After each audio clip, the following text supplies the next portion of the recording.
introduction at all, but I want to go into one of the building blocks of dynamic capabilities, which is actually a theory that I developed 30 odd years ago called profiting from innovation. And this paper, or this little theory, has really taken off around the world. If you Google Teece model, it comes up. What I want to do today is walk you through the elements of this model. And let me tell you what the model is trying to do. And this is something, it's really answering a riddle that has been out there for hundreds of years. And the riddle is the following. Why is it that the pioneers, those that invent technologies, and actually in many cases bring them to market, not just invent them, but bring them to market, why is it that they so often fail to capture value from their inventions, even when those inventions are very valuable to society and may even move the needle on the economy? But there are many, many instances where successful inventions and innovations that change the world don't do much for the inventor. Now, why should we be worried about that? Well, we should be worried about it because we want to have an economic system that rewards pioneering activities, that rewards inventors, not people who are lucky beneficiaries, but people who actually make the risky investments and make the investments in science and technology that is necessary to support the invention in the first place. So I want to focus on understanding this riddle. My focus is not going to be from the public policy point of view, not what should the Secretary of the Treasurer do, if anything, about it, what should the Governor of the state of California do about it.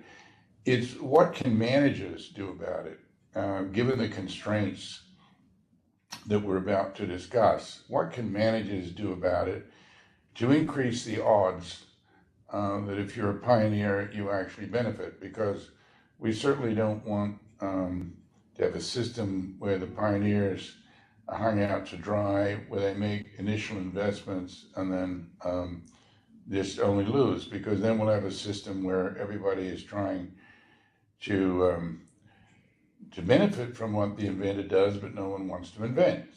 So that's the riddle that we're going to try and answer.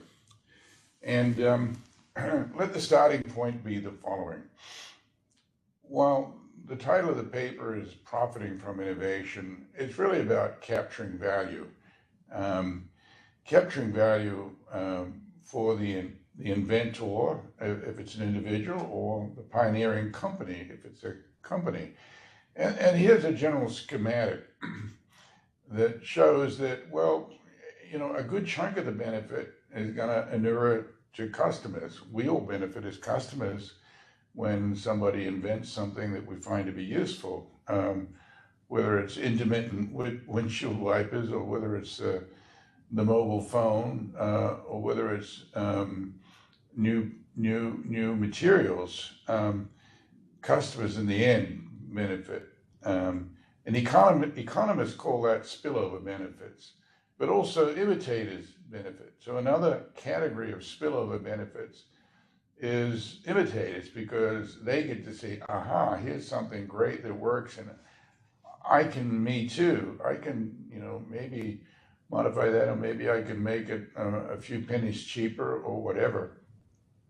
And so imitators pile on, and they can benefit. And of course, suppliers who happen to be standing in the right place, standing on rising ground, they might benefit from additional input requirements.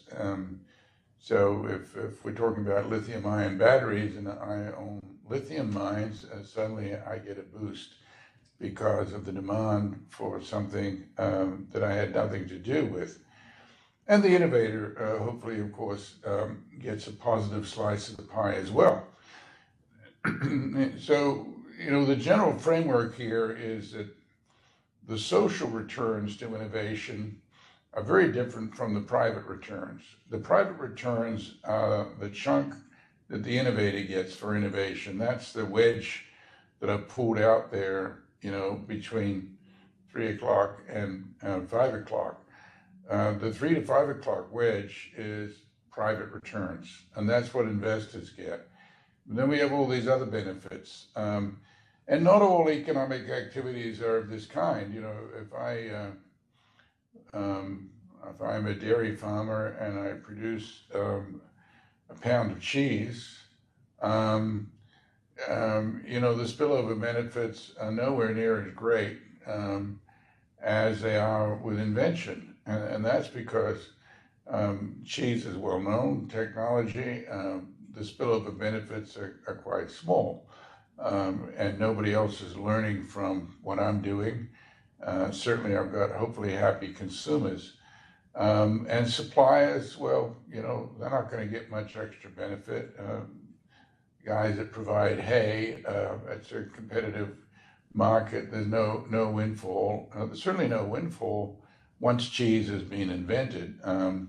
Although maybe back in time zero, there was some small benefit there. But the point is that most investments and most activities do not have spillover benefits. If I'm making automobiles, yes, there are benefits to the customer and there's benefits to suppliers, but the spillovers are just not the same. And economists have done studies of spillovers from innovation, and generally the story is something like this, that if you look at the total returns to innovation that society gets, it's 5 to 6 to 7 to 10, so it's orders of magnitude greater than the private returns. So there's very few activities in life where the benefits to other constituencies and other stakeholders and non-stakeholders are that great. And that's why innovation is something we cherish, that not only brings us new goods and services, but it brings them at a cost and a price that's a fraction of the benefits that inure to us. So this is something that we should always bear in mind. And the reason we favor innovation over other forms of economic activity is that social benefits are much greater. So those of you that have a social conscience and care about the difference between private and social returns, if you're not already innovation champions, you should be, because the benefits from private activity and innovation are many times greater than the benefits to the total society. But while the benefits to the private sector are smaller than the benefits to society, there's a secondary question of, okay, amongst the private for-profit companies, how does the pie get carved up? And that's really what we're going to be focused on today. Now, it's without apology that I spend time on a paper that's 30 years old. And it's without apology, not only because it's one of the most highly cited papers in the entire literature in management, but no one's been able to really do much better, I'm sad to say. I would love to have seen people build on this framework and take it to another place, but sadly they haven't. So the good news is that we can look at a framework that's 30 years old and still not be out of date in terms of understanding what it's all about. So one of the most obvious points is that the reason why it's hard for innovators to capture value is because of imitation. And when imitation's easy, and it often is, then the innovator gets very, very little benefit from innovating. So we have to ask, what are the factors that explain when imitation is easy and when imitation is hard? And the Profiting from Innovation framework spends a good deal, but not all of the time, on exactly that question. When is imitation easy and when is it not? And then also we're going to introduce the notion of complementary assets, which is almost every innovation requires something else. You know, if it's automobiles, you need gasoline. If it's electric cars, you need batteries and you need charging stations. No matter what the invention is, it requires usually something else to make it useful. And so providers of this something else are frequently key beneficiaries. And at a very broad level, we've always known that's true. I mean, just go back to the California gold rushes. There was a lot of prospectors out there, but you know, who made the money? Well, yes, a few of the prospectors did, but good money was made selling gold pans to miners.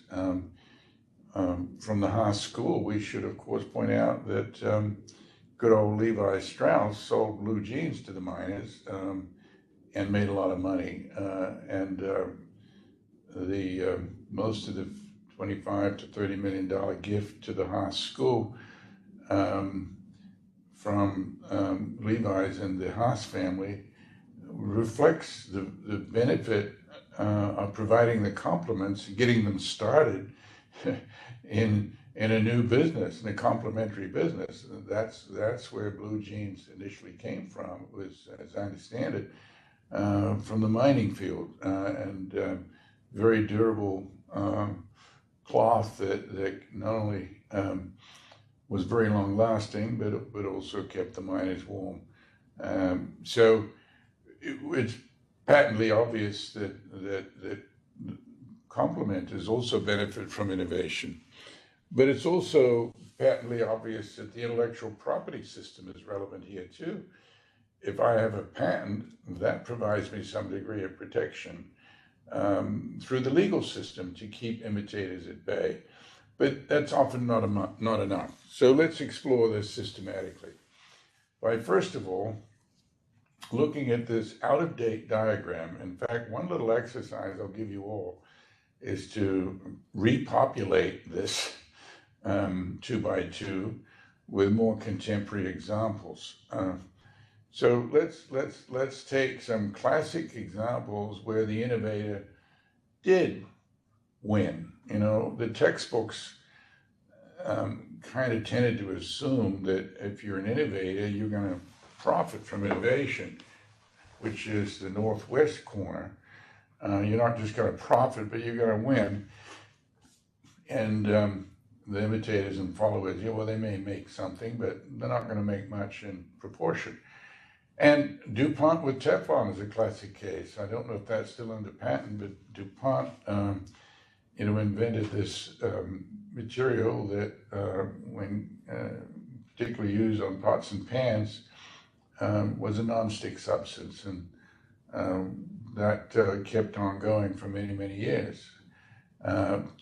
One of the classic examples that I like is Pilkington, a British company that invented float glass. I mean, glass making had been around for, 4,000 years. But, 50 years ago, glass was really expensive. Or 70 years ago, glass was very, very expensive, particularly if you wanted a large sheet of glass. Not only was it expensive, but to many people, it was low quality because it had bubbles in it and so forth. Today, we call that architectural glass. But you'll notice that windows in older homes, when you look through them, sometimes you get distortions. That didn't matter for windows in homes, but if you're building a telescope or something like that, it did matter. So for industrial uses in particular, finding glass that was dead flat was critical. And even for commercial retail, if you wanted to have big windows, you needed glass that was strong and flat. And, back 70 years ago, if you bought a, 6 foot by 6 foot piece of so-called plate glass, it would cost you an arm and a leg. In today's money, probably $250 or $500 or something like that. So Pilkington figured out a new process for making glass, not in batches, but in continuous flow. And that was essentially, it sounds easy when you say it, to pour molten glass over molten tin. Let it sit on a bed of molten tin, let surface tension and other things make it dead flat. And then, of course, you got the problem of, well, how do you get it out of the bath? And that's what Pilkington figured out, is how to have it roll off in dead flat sheets. And Sir Alistair Pilkington invented that. And not only was it glass of way higher quality, this is the late 50s from what went before, but more importantly, it was also way cheaper, like, 1/5 the cost. So just imagine if you can make glass with all the glass used back then, let alone today. You make glass at 20% of the cost of your competition, and it's higher quality. Well, the Pilkington name should be on every business school and every museum and every citadel around the world, given the potential there, because the whole world benefited enormously. And they did make a reasonable amount of money through a licensing arrangement where the whole world licensed from Pilkington, actually at 6% of sales, which was actually quite a good royalty rate for 20 to 30 years. But still, it was peanuts compared to the benefits provided to the building industry, to the automotive industry, to the aircraft industry, to many, many other industries. So there are cases where the innovator really does make out, does grab the pot of gold. That's the northwest corner. But, there's also cases where it's not the pioneer that wins, and that's what I've got there in quadrant 2, the northeast corner, IBM and the PC, for instance. There were PCs by quite a number. First of all, there were kit forms of PCs, and the Apple PC was out there, and a number of others before IBM showed up. But at least for many years, IBM, well, not for particularly long, but at least for 15 years, IBM was the king of the PC business, and it was clearly not the pioneer. It was the IBM brand that really made it acceptable for people to use computers or personal computers in business. And it's companies like Seiko with a quartz watch. I guess we could have Sony with a transistor radio. Sony did not invent the transistor, but it was one of the first to, produce a miniature radio based on the transistor. And that probably belongs there in the northeast quadrant too. And then, of course, there are sad cases of companies that are both the innovator and the pioneer, and they lose, and that's my southwest quadrant. And that this is sadly a very, very large number of companies. They put in the money, they make the breakthroughs, but somehow or other commercially it doesn't work out for them. And sometimes it's just because they didn't hire Haas MBAs. Sometimes it's more challenging than that. But I think Haas MBAs could, if I roll back history, and it's always great to have 20/20 hindsight, but Haas MBAs, or MBAs from any good school for that matter, and even some not so good schools, could have helped these companies do better. The EMI is one of the classic stories. EMI invented the CAT scanner, the body scanner, which is clearly the greatest invention since X-rays. This was invented in the late 60s. Now, body scanners, CAT scanners are ubiquitous everywhere. Tremendous, trillions of dollars of value, a benefit, trillions of dollars of benefit to consumers, to medical patients, to humanities. But EMI got a big fat zero. Sir Godfrey Hounsfield, who was the inventor, got the Nobel Prize. I don't know if it was in medicine or if it was in physics. Ian, you should look it up for me, please. But other than getting a Nobel Prize, EMI got nothing. Just lost several $100 million development dollars. Xerox is another case. The PC industry was really, many of the elements were developed not by Apple, but by Xerox, right here in California at Xerox Park, which was their research lab in Palo Alto, where they came up not just with a PC, but with a laser printer, with Ethernet, with a mouse, with a GUI interface, all the key elements of personal computing that we recognize today, we use every day. Trillions of dollars of benefits to consumers, trillions of dollars, or at least billions of dollars of revenues have been made from it, and Xerox got nothing. And that's really one where a good business school student could have changed that outcome for Xerox, and Xerox would not be a company with a minuscule valuation today. It would be the Apple or the Microsoft, or maybe the Apple and Microsoft together. And then you have de Havilland, a British company. Once again, many of these examples are British. So it tells you something right off. These are old examples, but Britain still keeps producing examples where they pioneer. The British have contributed so much to science and technology, and so much to humanity, and they're incredibly inventive people and a very inventive nation. But they're not particularly good at commercializing and getting jobs and other benefits. It's really quite sad. So the reason why I'm interested in having you understand this framework is because it actually saddens me when inventors and innovators that contribute so much just get a whole bunch of red ink and no financial reward. And it's not necessarily just because I want them to have a pat on their back. I'm thinking about the next inventor and how do you create a system that that encourages people and enables them to continue to invent.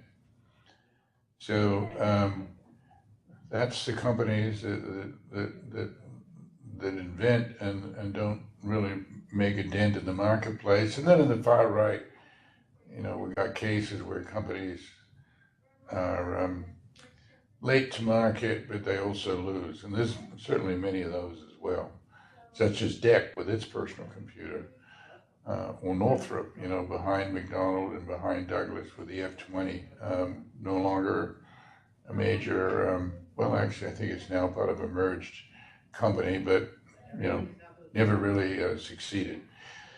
So there are many contemporary examples that you can think of. This paper was published 30 years ago, but the stories are still true.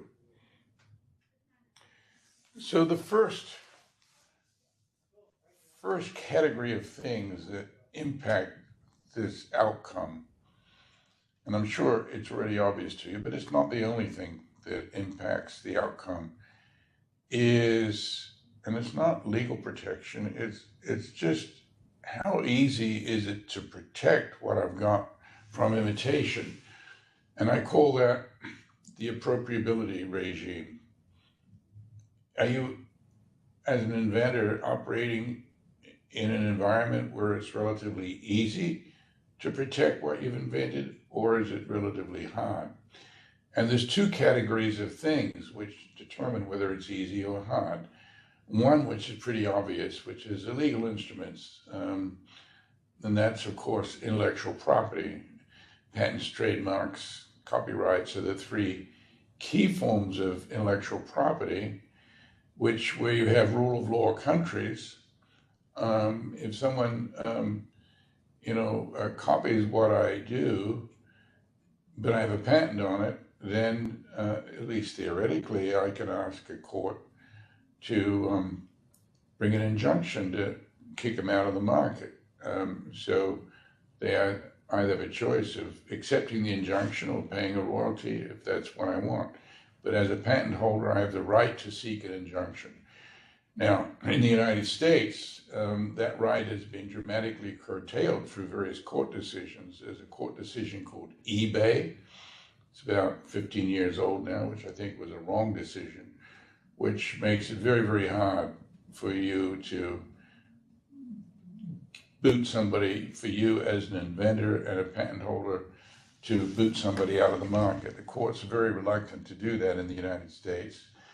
They'll still award damages, but they are very reluctant to let you boot someone out of the market. So it's like saying if someone walks across my front yard, they will and turns it into a shortcut, or if they drive across my front yard and as a shortcut to get around the corner, court will pay you damages, but very reluctant to say, no, we're going to let you put up a barrier, or we're going to order people to actually not drive across your property. That would be the eBay decision for intellectual property, is essentially where the courts have said, oh, it's okay to march across or to drive across somebody else's property just so long as you pay.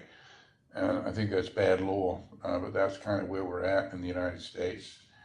In Germany and the UK, it's still much more easy to get a court to tell you, no, you can't do that. It's not a matter of price. The patent rights are, sad to say, are better protected today in the UK and in Germany than they are in the United States. So there's the legal instruments, for better or worse, that can hold competitors or imitators at bay. And then on the right side is the nature of the technology. Just think about these simple distinctions between product and process. Ask yourself, if I had an invention, and let's suppose it's a blockbuster invention, other things equal, would I prefer it to be a product invention or a process invention? Actually, why don't we just pause there and see if there's any class comment on that before I develop this further, because it's such a simple distinction that you will understand. So here's a question to you.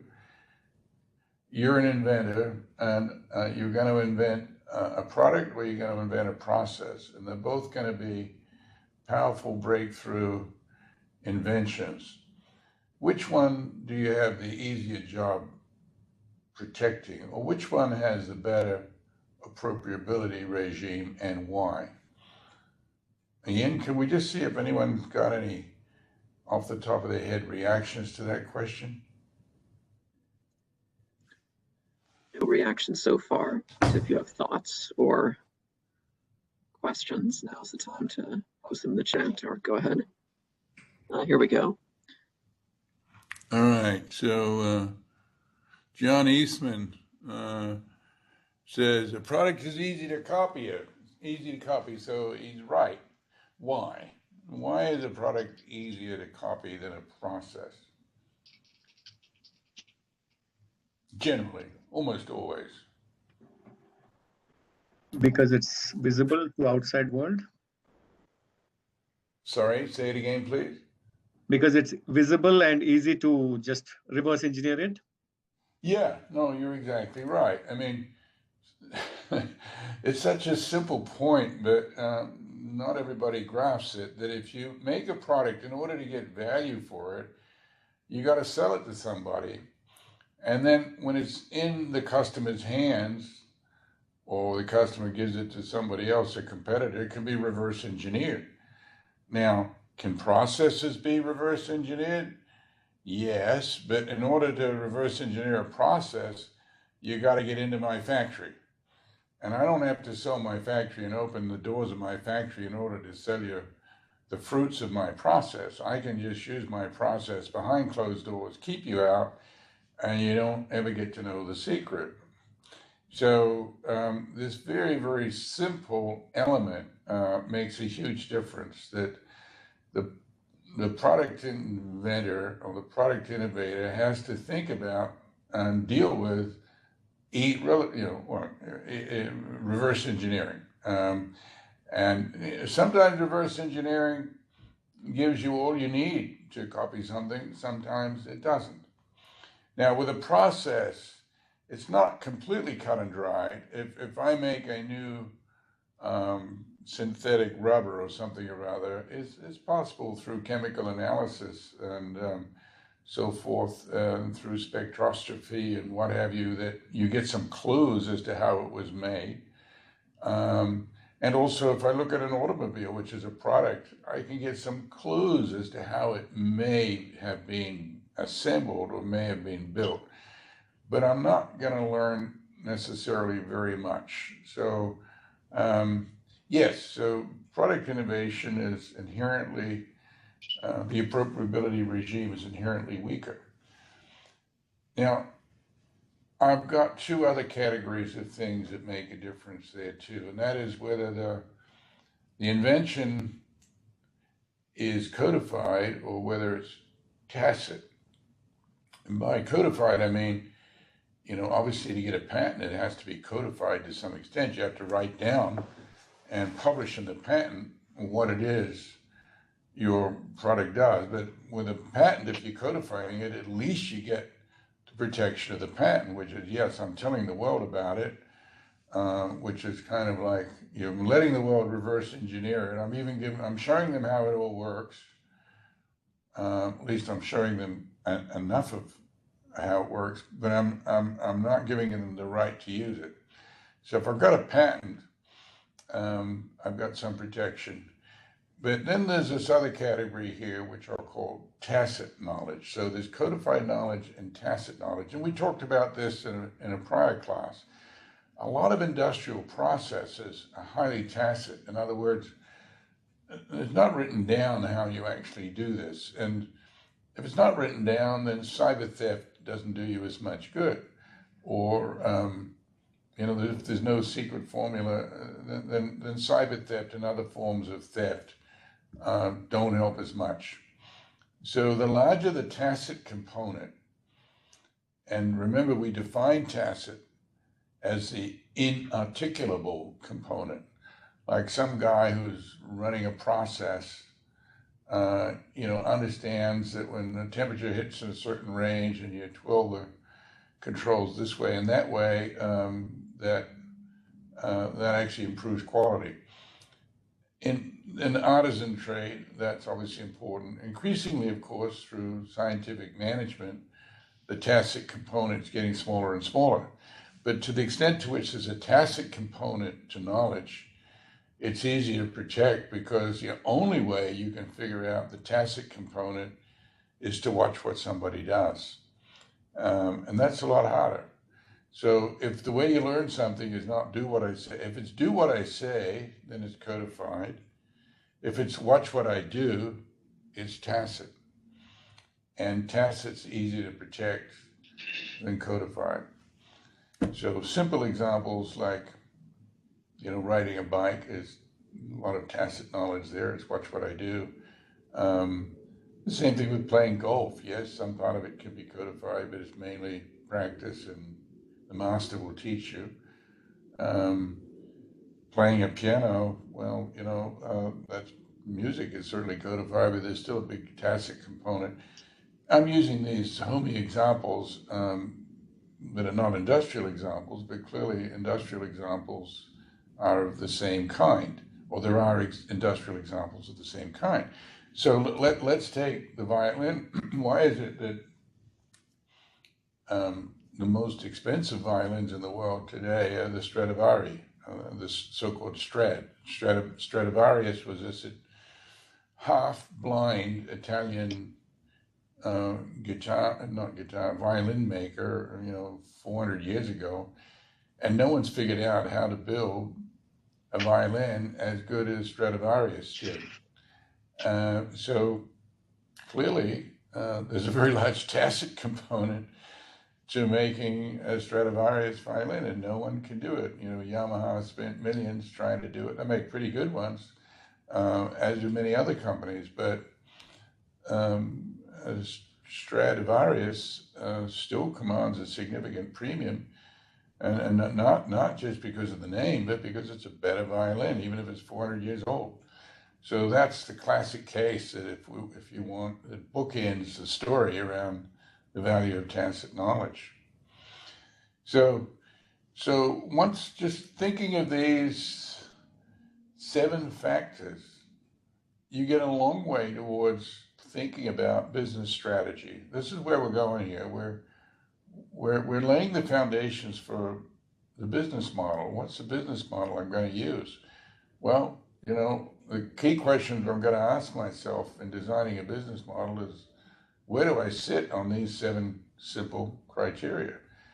And believe it or not, you would be amazed how many very, very smart people screw this all up. You know, I'm involved with some startup companies, and just about every single one that I have anything to do with, they got some element of their commercialization strategy, you know, screwed up, and they're not aware of how they're exposed. You know, they're always so excited about what they got, so eager to sell it, and don't think through this part of the commercialization process. And if you don't think it through, you know, you get blown away in the market very, very fast. So, so we've got those elements of knowledge. Now, I want to introduce another element that really matters for commercialization strategy, and that is, where is the innovation or the invention that you have over the life cycle of innovations? Of course, if you're a pioneer, you're going to be over on the left. And I call that the pre-paradigmatic design phase. And then on the right, there's a paradigmatic design phase. And here I'm referring to a regularity. It's true in many, many industries. This regularity was first noticed in the automobile industry, but you know, if you talk about sewing machines, you talk about typewriters, you talk about VCRs, there's many, many, many products that sort of fit into this paradigm where you've got some amount of product innovation that takes place. And then early on, it's not clear what the dominant design is going to be. You know, we talked about the automobile. When the automobile was first invented, it wasn't clear if it was going to be steam. It wasn't clear if it was steam powered, that is. It wasn't clear it was going to be electric. It wasn't clear it was going to be internal combustion engine.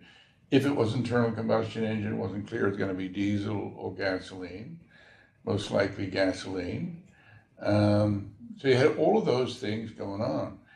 And it wasn't clear whether it would be 4 wheels or 3 wheels. It wasn't clear whether the engine would be in the front, whether it's an electric engine or internal combustion, whether it be in the front or in the back. It wasn't clear whether there should be a steering wheel or a stick. All of these things weren't clear until you get to what I call the dominant design. So the peak of that product cycle chart, I should have marked it here. For some reason I didn't. I think it's in the text of the paper. But that's when the dominant design emerges. And if this was the automobile industry, that would be the Model T Ford. Until the Model T Ford, it wasn't clear which side the steering wheel would be on. It wasn't clear on all those other parameters that I mentioned earlier. But after the Model T, every automobile was gonna sort of adopt those key design features of the Model T right through to today, basically, at least until the electric car comes along. So for 100 years, at least 100 years, the dominant design in the automobile industry has been stable. And so what happens once the dominant design emerges, the rate of product innovation declines. And that's what that product innovation curve shows. And it's because you're not innovating with, you know, the basic architecture is set. You're not innovating on the architecture, you're innovating on the components and on the pieces. But at the same time, the beauty of some stability in the architecture is you now focus on getting costs down because, as everybody knows, you can't produce something in volume if you're changing the design on it every 5 minutes, at least with the industrial processes of yesterday. So process innovation, as the dominant design starts to emerge, process innovation picks up, and you have this cycle. And the nature of competition changes. So in the pre-paradigmatic design phase, no one talks about high entry barriers because there aren't any. anybody can come in. And if you take the US automobile industry, I think there was like 600 car companies in 1910 or 1915. And then, of course, what happens once there's standardization, then the race comes to who can make cars at the best price that fit this basic architecture, and then there's a big shakeout. So as simple as this chart is, it explains industry after industry after industry in the industrial economy, and some would argue in the knowledge economy as well. And so I call that second phase the paradigmatic design phase. So the design's more or less fixed, so it's a fixed paradigm, and the focus is on how can I make it a little better, because I'm still innovating on the product side, but I'm really chasing product innovation to get the cost down so everybody can afford it. So where you are as an innovator, or where you're coming in, I mean, if you can be innovating at any phase of this, you can be inventing at any phase, at any time, from T0 on the left through to the far right. And how you commercialize and how you strategize depends on where you are. Now, as I said before, almost every invention requires something else. And I call that complementary assets or complementary products. And here's one way to think about that. Let's suppose, well, not suppose, but let's say we have core technological know-how, that's in the middle of my pioneering enterprise, I've come up with some great invention. I'm thinking about, it could be float glass, for instance. I'm thinking about, okay, I've got this float glass process. What do I need to do? Well, I've got to do one of two things. If I've got a float glass process, I got to, one of several things. I got to make and sell glass. That's one way to profit. I can license my technology to somebody, or I can teach my technology to somebody, or I can make,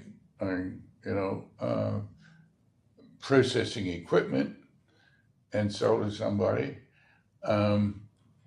Or I can get into the distribution, and I can get into the distribution side, or maybe I'll provide service, maybe I won't. There are so many value-added activities that are kicked into gear every time there is an invention of some kind.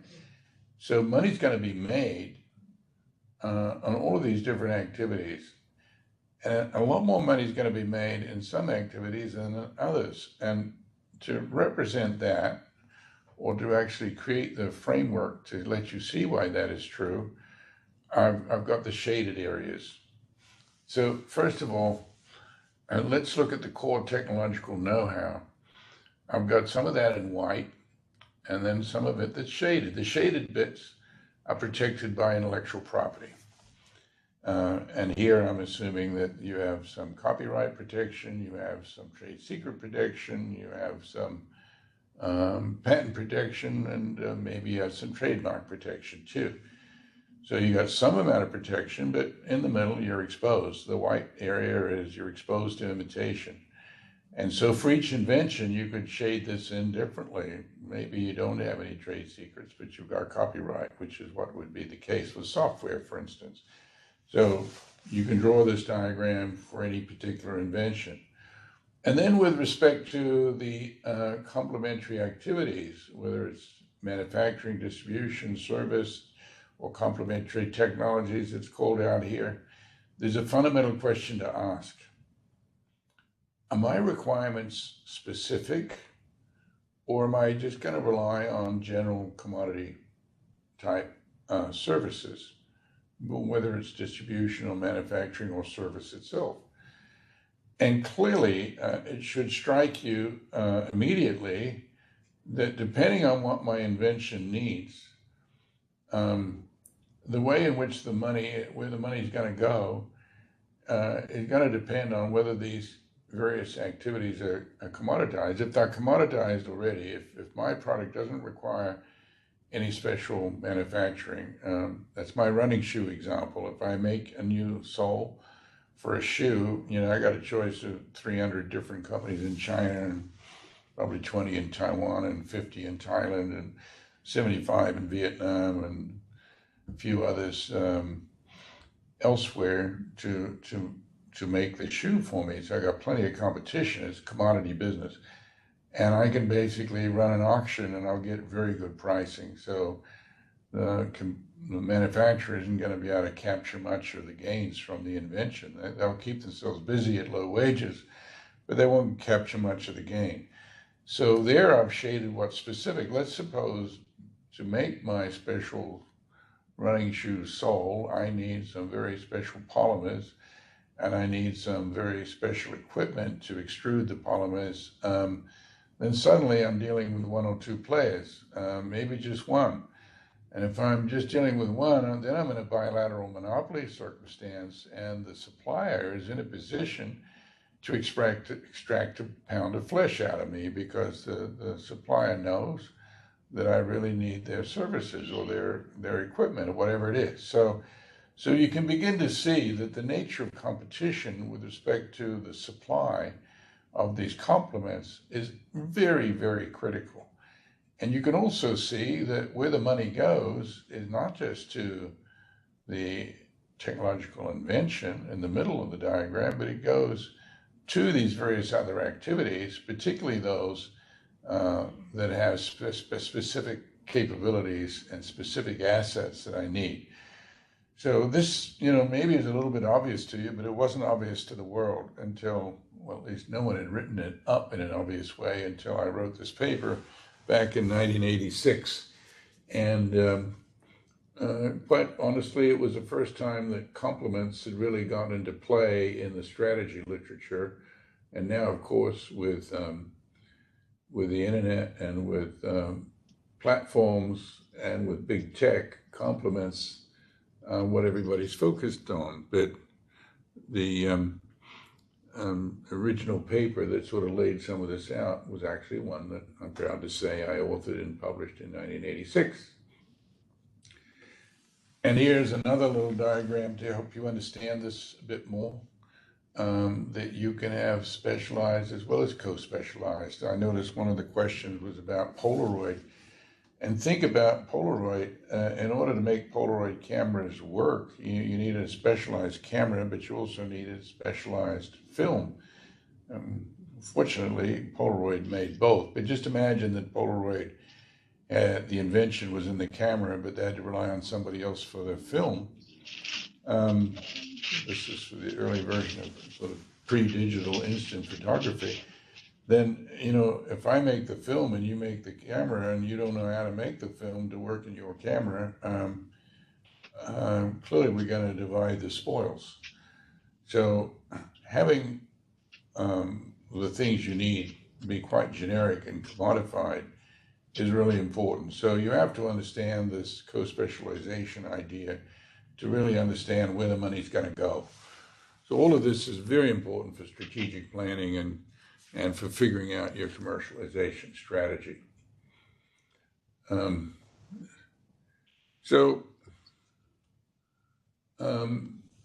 is not a very clear copy, but the point here is that, listen, if you figure out that you need specific assets, then one of your options, of course, is rather than rely on somebody else and let him take the pot of gold, that you actually integrate into those activities and do it yourself. At minimum, you create competition with others who are potentially providers of those services. And at best, you end up there not being any leakage of the profit out. This diagram shows a circumstance where the assets are really quite common or generic. And then, of course, you don't need to integrate. You can have other people, you can use contracts to have someone service your product or to do your manufacturing. This, of course, is exactly the question that Apple's facing right now as it thinks about autonomous cars. And I just read today's headline that Nissan has dropped out because there's a difference between Apple and Nissan. around whether this car is going to be called an Apple car or a Nissan car. And they didn't seem willing to compromise at an Apple Nissan. So Nissan walked away from Apple. So believe it or not, you would think that with only one or two credible purveyors of autonomous cars and lots of automobile nameplates out there, that the autonomous car designers, developers, the Apples, the Googles, and so forth would be in the catbird seat, and maybe they will be, but believe it or not, it turns out that being able to manufacture at scale is still something that isn't ubiquitously distributed or available. So what does all this mean for a commercialization strategy? Well, and I'll stop soon to let you ask some questions. But I think it depends a little bit on multiple variables such as timing. As I said, you might decide that the right thing to do. I mean, Apple might decide. I think it's unlikely that, well, maybe they need to get into the automobile business and make cars. Well, they already did a pass on that with the iPhone and said, no, we're quite happy to let somebody else do the manufacturing. And I suspect they'll do exactly the same thing with respect to the automobile. But Elon Musk has said, no, I'll make the car. That's putting him in a very credible position. He still doesn't have large volume, large scale. I think it's what, 50, 60,000 a year, which is peanuts compared to Toyota, which is 1 million or 2 million or 1.5 million, something like that, and General Motors and Volkswagen. But anyway, if you've got the time, maybe you can integrate, and that's what this diagram on the left is trying to show. If it's major investment, forget about it. If you got a lot of cash like Apple, then you can consider it. But if you don't, then don't. So there's various subsidiary factors that are captured by those diagrams. I won't spend a lot of time on them, but here is sort of a walkthrough decision flowchart, which you can use as a handy device. So you begin there where it says start in the northwest corner. You've got an innovation.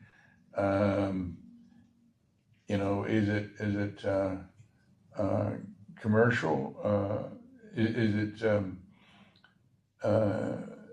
Does it require complementary assets or not? If it doesn't, then you're in great shape. Almost always it will. And the question is, where are you going to go? Is it a strong appropriability regime?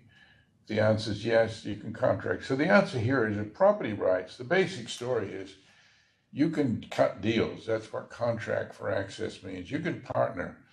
You can find suppliers. You can rely on market transactions if you got strong intellectual property protection, if you got the cash, or if you can get the cash and so forth. So this helps you into the decision of whether you integrate, do it yourself, or whether you outsource. So let me just pause there.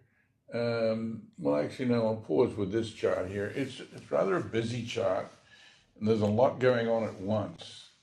But I really recommend you pay attention to it. It's worth an hour or so of puzzling over it, because in one place, it kind of gives you a good sense of whether the pioneer or the innovator is likely to win, or whether they're likely to lose. And it also tells you what the strategy is. So this is as close to a predictive model as you'll ever find in management. So the model says that you've got to look at how well you position as an innovator relative to the owners of complementary assets. That's on the vertical axis. And then it was willing to predict, depending on the appropriability regime, whether you can contract or outsource, and then it'll also give you the outcome, whether you're likely to win or lose. So I'll let you pore over that. We'll come back to it in subsequent classes, but there's a lot there to think about. So let me just sort of try and summarize this in a few sort of short statements before moving on.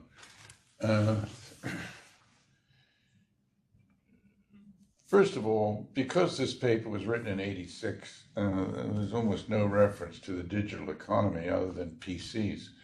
But one of the big questions, I'm sure that's in the back of your mind is, well, okay, Professor Teece, this is all well and good for the industrial economy, but you've been telling us how the knowledge economy and the information economy, whatever we want to call it, the new economy is so very different. Isn't this now antiquarian? And I would say, fortunately for me, I don't think so. And the reason, the salvation is because platforms and ecosystems have got a lot to do with complements, and complements were central to the profiting from innovation framework. So the business model challenges that you face are actually with platforms are very much framed and can be taken into account through this framework. And licensing likewise can play an important role. It's a difficult business model, though. Every year, the licensing model becomes more difficult because imitation gets easier, because not just because of theft, but in some sense because elements of the intellectual property system have been weakened by competition authorities and others that don't really understand the importance of intellectual property to inventors and innovators. So let me just pause there. Let me first of all give this contemporary example, because I just read about this recently with lithium-ion batteries. Here were the three great pioneers for lithium-ion batteries. There was Stanley Whittingham, who was working for Exxon Research in New Jersey. He was the first one to pioneer the use of lithium for a battery. There's John Goodenow, who's still alive. He's a professor at UT Austin today. He's in his 90s, I believe.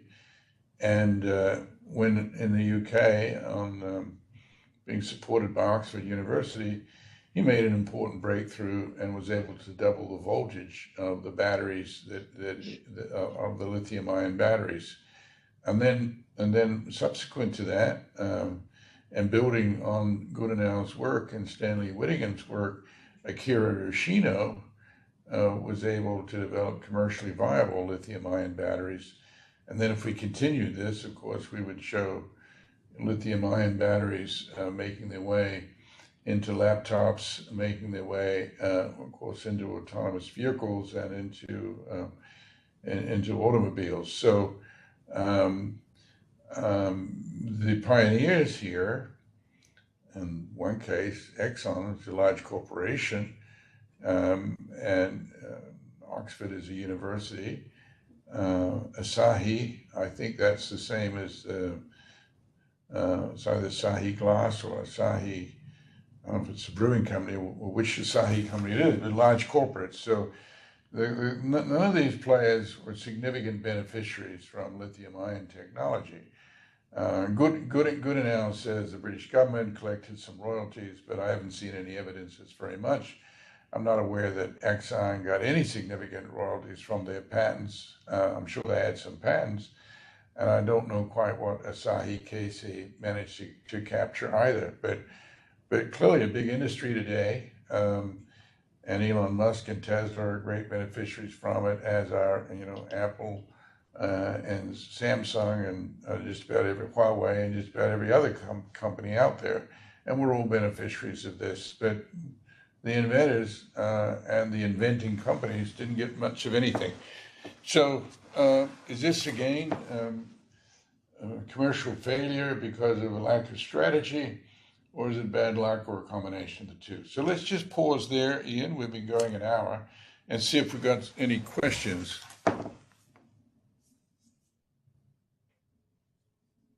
So there were several in the chat, and the focus was, really on tech and non-physical products like Airbnb or Facebook. Well, so let's take an Airbnb. I mean, I've got,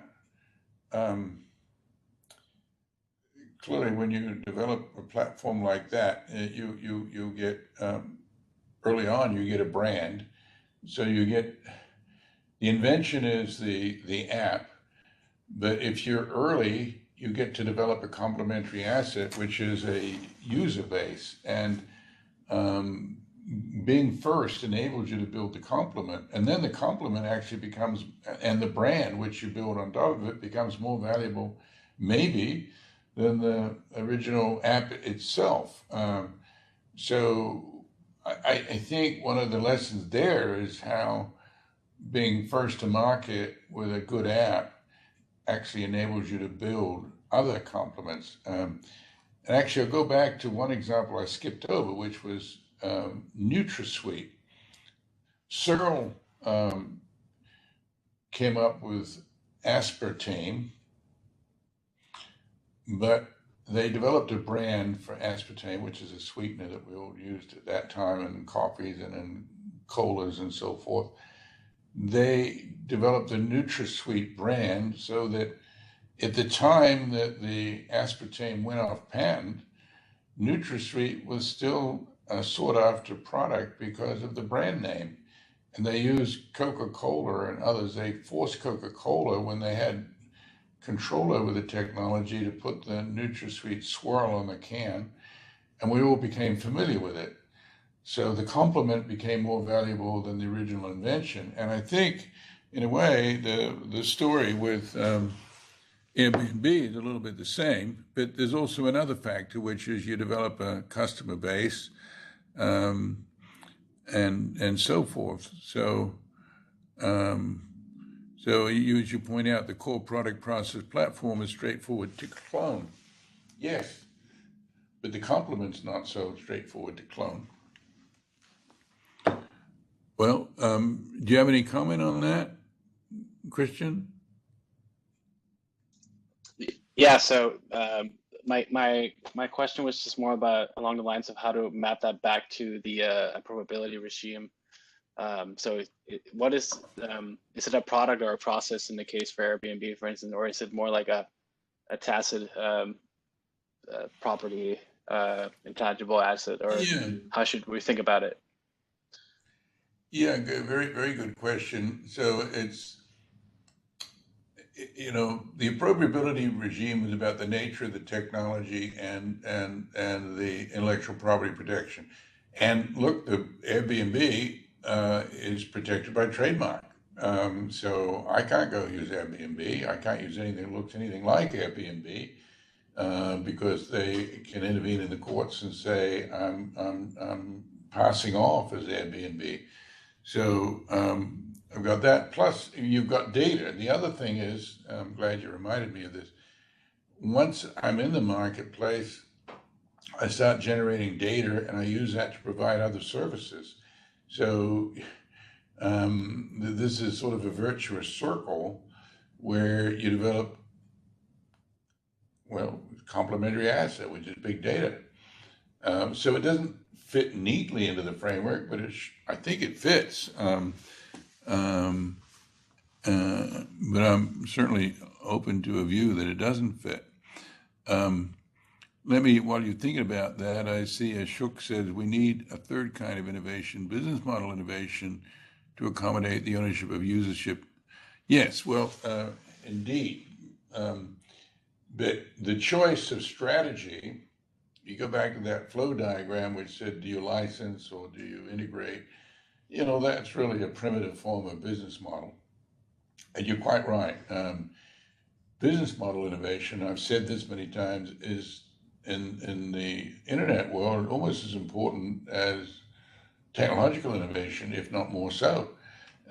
Companies that can figure out the business model early on end up doing very well. And companies that get the business model wrong end up losing, and companies that don't modify the business model when they have to end up losing as well. So business models can be just as important. Now, the problem with a business model is the appropriability regime is very weak there. You cannot patent a business model. You may have certain trade secrets. So let's take Netflix, for instance. Netflix went up against, what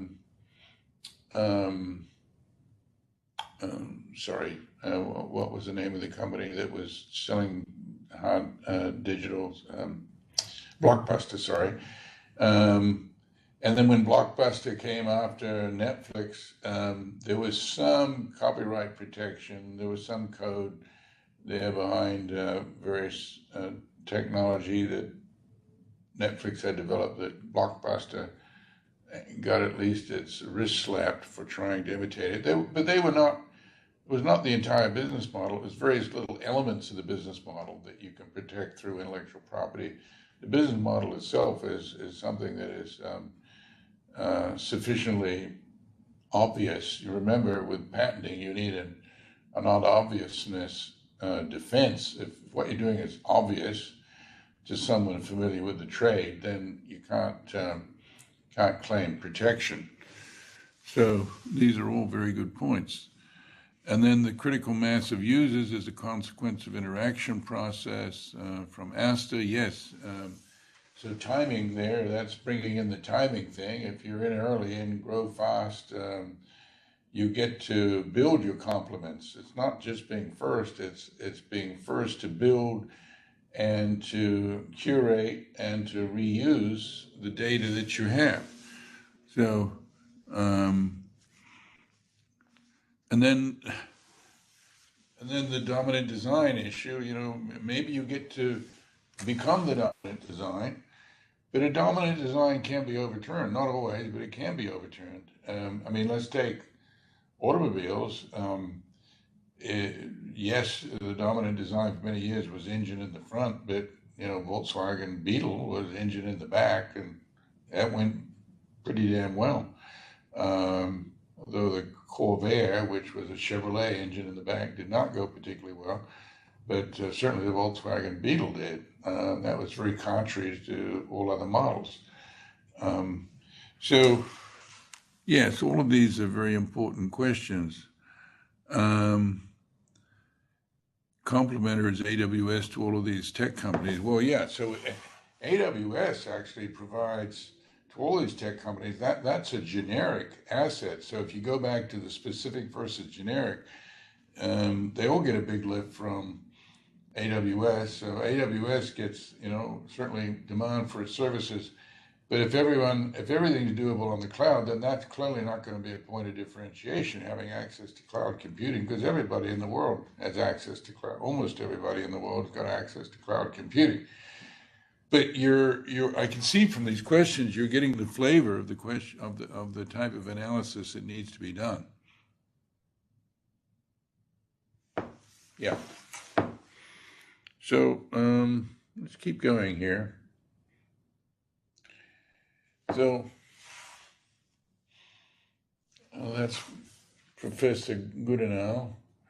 And he claims that the UK government got a whole bunch of money from this. I haven't been able to verify that, but I hope they got something from it, because the British have invested in so much that's benefited the world, and them not being paid back by the world for it.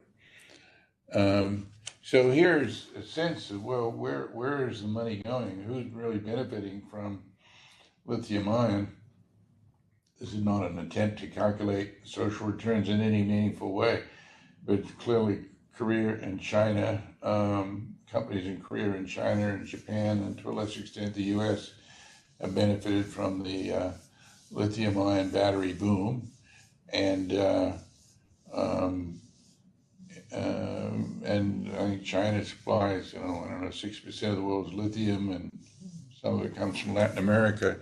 But all of these upstream and lateral companies end up benefiting from somebody else's invention. And so let's just take I updated my 86 paper for the digital economy in 2018. I think that's in your reading list. But here is something which shows you the benefit that we all get as consumers from the download time for a 12 megapixel phone in seconds. So a photo, should I say. So just going from 2G to 3G and then to 4G, it went from 200 seconds with 2G down to 1 second. So who made those inventions? Well, that was Qualcomm, that was Nokia, that was Ericsson, and others that contributed that technology. In particular, it was Qualcomm. Qualcomm gets peanuts. We get huge consumer benefits, but along the way, Apple and Sony and Google, whoever it is, it's selling phones or providing services gets an enormous benefit. So the winner from innovation is frequently not the pioneer and not the inventors. And this is a misalignment that can be solved in part by public policy, but also can be solved by better strategy, by better commercialization strategy. That's the whole point of the profiting from innovation framework. And to give you some sense here of where the money is in the mobile phone ecosystem, the core communications technologies that makes the 4G and now 5G and maybe in the future 6G important. There's $40 billion of revenue from that, and this whole industry is built on top of it, where billions upon billions upon, in this case, trillions of dollars get generated from the basic infrastructure. So, in the matter of public policy, that's critically important, but it's also important that we find a way to make sure the people that develop the basic technologies get paid. Otherwise, we won't have those basic technologies, and innovation in the whole economy and in the global economy actually will slow down to the detriment of all.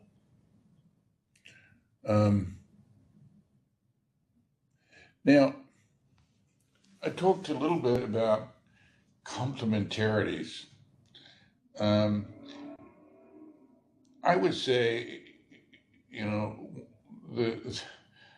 one of the most common words in business is synergy. No one knows quite what it is. And the new word in business is complementarity. And once again, nobody knows quite what it is. It's not so much we don't know quite what it is as that there are many different forms of complementarity. And so one of the things that I want you to try and get familiar with is all the different forms of complementarity and how they impact the design of business models and business strategy.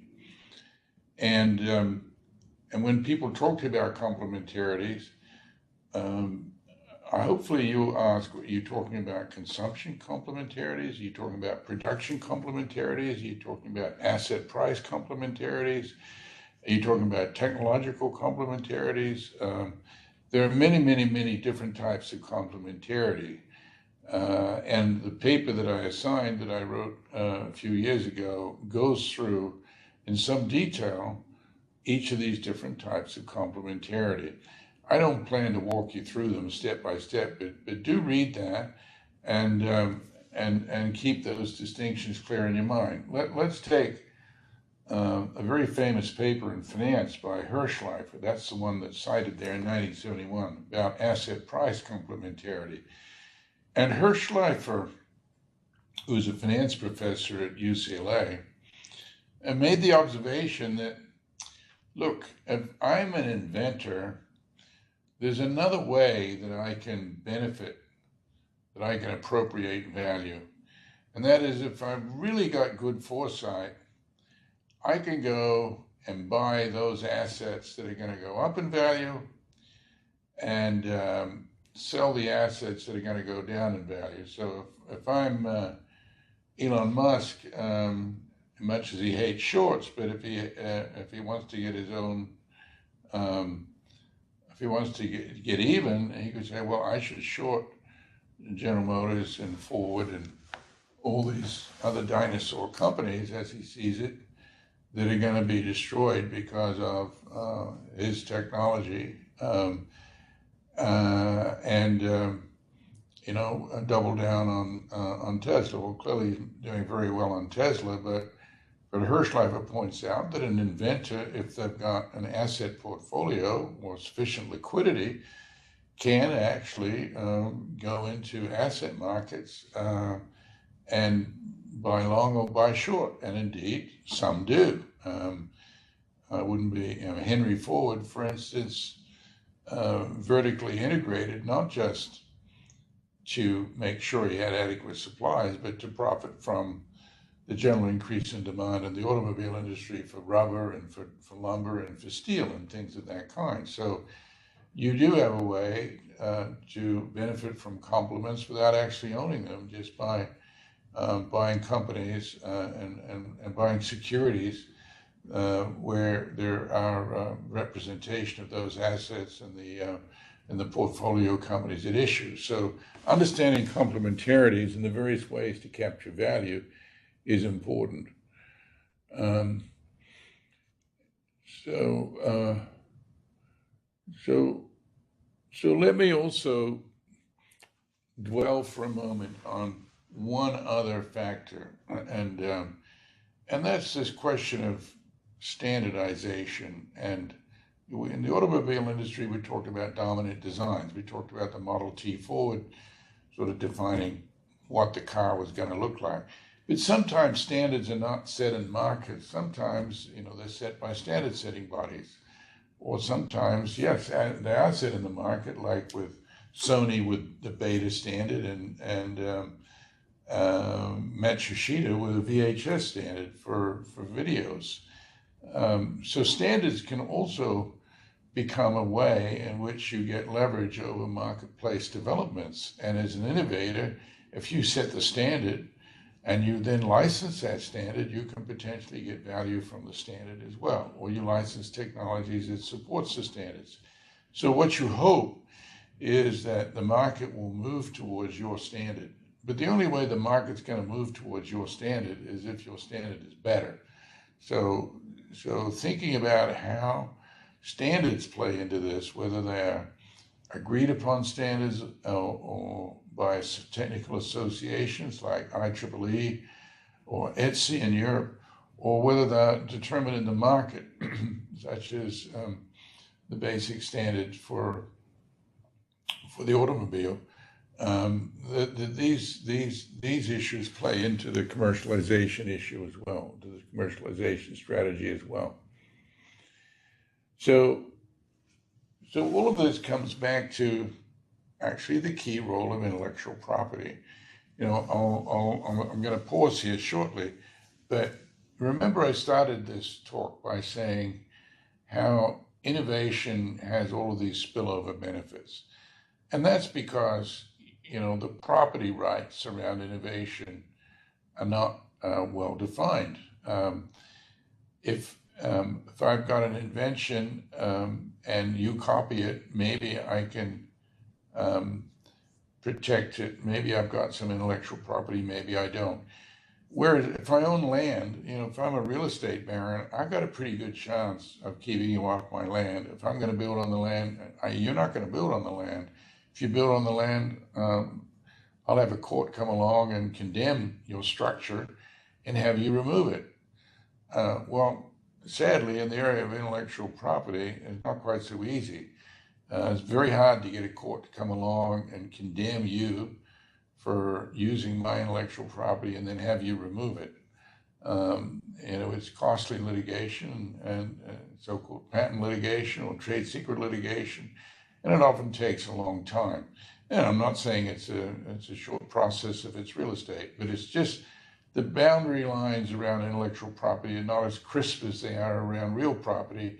And in general, intangible assets are much harder to protect than tangible assets. So this is the big challenge that we have with the knowledge economy and moving out of the industrial world into the knowledge world, you know, the assets that matter. And remember, in the last class, we came to the strong conclusion that intangible assets are where value lies.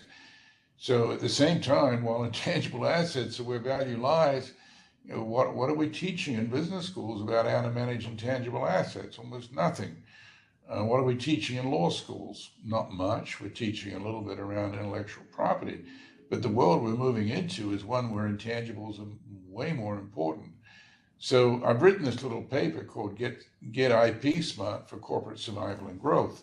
And this is really directed at one aspect of this profiting from innovation framework, and that is get smart around IP issues. Every single person in this class should understand the 4 basic instruments of intellectual property protection and how they work, and when you have a chance of succeeding using them, and when you can't really rely on intellectual property and have to figure out, you know, either through complements or through time to market or whatever it is, you build your advantage that way. So companies, of course, are very poorly organized around this. I mean, if what I've just said is correct, you would expect to see every head of strategy or every CEO being, you know, pretty well schooled up on intellectual property issues, but generally they're not. The law department or the general counsel's office in most corporations has got responsibility for intellectual property, but then you know, the strategy people are not mixed up with the lawyers and vice versa. It's sort of oil and water. Now, sometimes there are exceptions. I mean, I remember a few years ago going to Intel, and there were people with badges saying, "I'm manager of IP, of intellectual property." I don't know if Intel is still gung-ho like that, but they were clearly driving home the importance of managers being familiar with intellectual property. But there's mistake after mistake after mistake. IBM's whole story, IBM got, with a PC, lost to the clones because of mistakes with respect to their intellectual property strategy. IBM would be a significant company today if it had done a better job, in my view, of protecting its IP. EMI might have done a better job of protecting its IP too, or could have done a better job. Almost every country, every company can do a better job. And it's not something to leave to the lawyers. The lawyers and the strategy folks have to work hand in glove. There are some companies like, you know, Qualcomm, where in fact they do, and where managers of IP have very senior positions, but that's the exception rather than the rule. So, Ian, let's think about where we might pause the class here.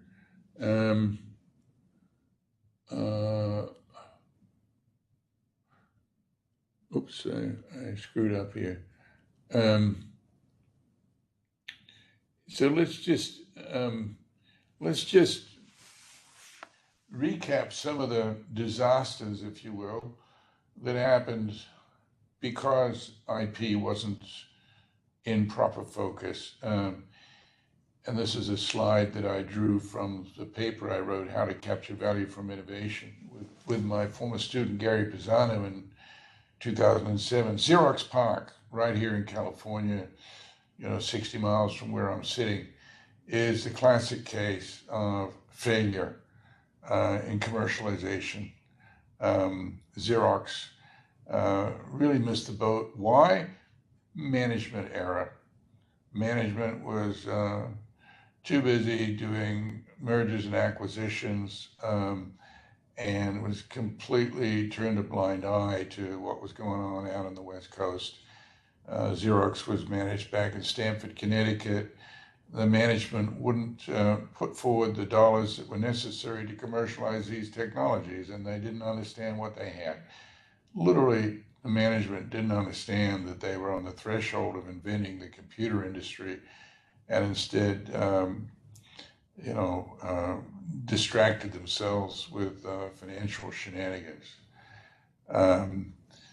Think about Apple early on.